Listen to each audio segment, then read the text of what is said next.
Those gunmen were in fact police officers.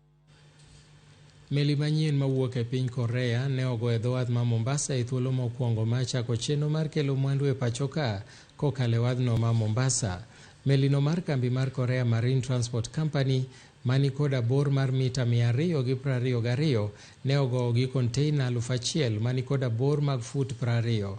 Jatat yie wath ma Mombasa Captain William Ruto ne okoni biro mar melino en ranyisi ni wath ma Mombasa medo lombo e kembe mopogore opogore mag meli makelo hala e pacho ka.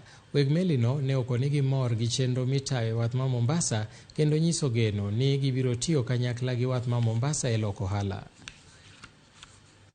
To make a decision to call into a port, they must have also done some of the due diligence. And part of the due diligence is how long will the ship be waiting?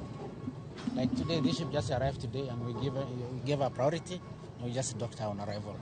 So this is also reducing cost to the shipping line and also reducing cost to the receivers of the cargo, that you're receiving your cargo on a timely basis. It's come from China, and it will be, the next port of call will be Dar es Salaam after this. And it's a new service that has been started by KMTC.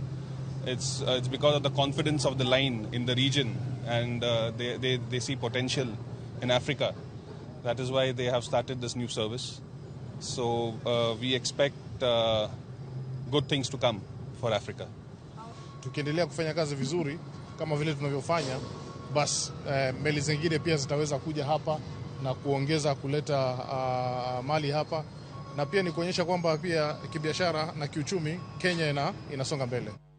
Jopur e kaunti ma Siaya sani koro donje pur mar kido manyien mar oduma